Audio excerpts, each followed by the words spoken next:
Whether it will be economic uncertainty or bank fears, there's no shortage of potentially bearish headwinds fueling uncertainty in these markets. But that hasn't exactly led to a bearish performance. Take a look at this. Here's a look at the TSX, up just shy of 7%, and the S&P 500 just shy of 10.5%. So where exactly is this sentiment coming from? For more, we're joined by Michael O'Brien. He's portfolio manager at TD Asset Management. Nice to have you join us. Thanks for coming in. Yeah, well, thanks for having me on. Okay, so headlines, if you look at them, everything's terrible. Markets, which we just looked at, they're kind of shrugging it off. What's happening? Well, I mean, that might be a big part of it right there is everybody is pretty bearish. Everybody's pretty bearish coming into the year. Yep. And you know the old adage, the market climbs a wall of worry. So there's lots to worry about. So I think one of the explanations is simply positioning. Everybody was cautious. Everybody still is cautious, and the market just likes to stick that in our face sometimes. Yeah. I think more tangible reasons in terms of what's been driving the optimism. Obviously, one of the things investors are desperate to see is for the central banks to go to the sidelines. For the central banks to go to the sidelines, you need to see inflation come back down. And so, to be fair, we've seen some pretty decent progress so far this year. You know, we had an inflation report last week here in Canada. It was pretty optimistic, well off our highs. Ditto for the US, inflation is coming down.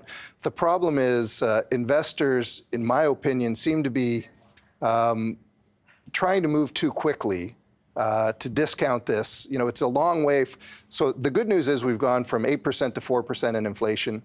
But as the Bank of Canada said last week, it's going from 4 to 2 that's the really tough part. Yeah. And yet investors are kind of hoping and wishing and positioning for that moment where the central banks move to the sidelines and actually start reducing interest rates.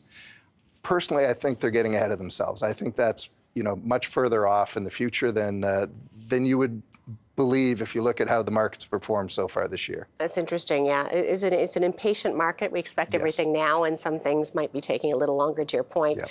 Banking sector, of course, has been fueling a lot of uncertainty, especially in the U.S., especially the smaller U.S. lenders. What's the implication, do you think, on the Canadian side?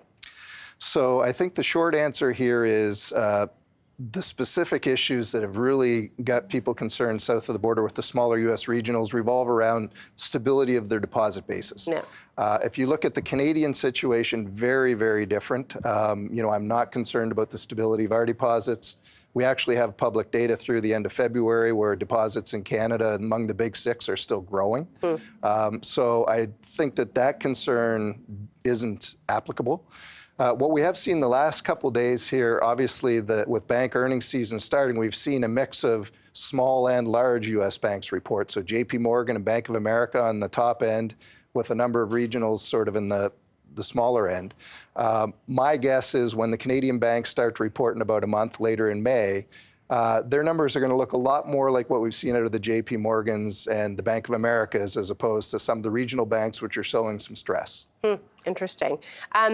With all this in mind, I believe, and I don't want to put words in your mouth, you can tell me if this is true, but you believe people should be taking a cautious approach right now to the markets. Yeah, going back to the first part of the conversation, I think the real key question here is how sticky is inflation going to be? Yeah.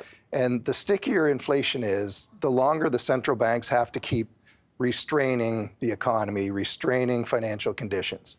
And so if you look at leadership this year, it's actually been concentrated in things like gold, technology stocks, things like Bitcoin, which typically do really well when central banks are loosening conditions, when liquidity is coming into the market. Yeah. So I think we're at odds here. So I'd be a little careful. I don't know that we're getting rewarded for taking a lot of for being too aggressive in our positioning right now in equity. So I'm trying to bide my time, trying to be patient, and focus on other areas of the market than sort of what's been the front page stories. Which has served you well.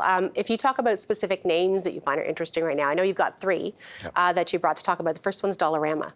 Yeah, this would fall into the bucket, and I think all three of them are kind of symptomatic or good examples of what how I'm feeling about the market right now, which is focus on the areas of the market where you see really good quality companies, where I have a lot of confidence that they will deliver the goods operationally.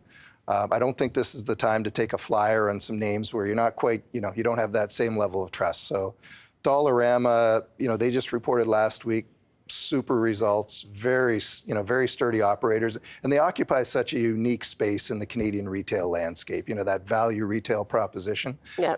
So it's one of those names. They haven't done much this year as people have been busy buying other stuff, other stocks. So, it's the type of name that I like to circle around when people are looking elsewhere. Nice, reliable name. It's up 14%, though, on a full-year basis anyway. On a full year, so, yes, absolutely. Intact Financial, IFC. Yep, so another example of a very high-quality company, and maybe what I would describe as a little bit lower beta within the financial space, property and casualty insurance. So not quite as high drama as what we're seeing out of the banks, and also, some of the life insurers. So again, it's another one of these nice, steady, high-quality names. The same management team's been running it for years, doing a phenomenal job. Again, off to a pretty slow relative start this year. Another name that we're happy to add to. And last one are the rails, which is interesting, CN and CP Rail. Yeah, these, and I would say this is more of a, through the cycle look. Again, some of the higher quality companies, higher quality businesses that we've got in Canada and the Canadian market. CN Rail, really nice turnaround happening there. Their new CEO and their new COO have done a really nice job, getting them back on track, so to speak.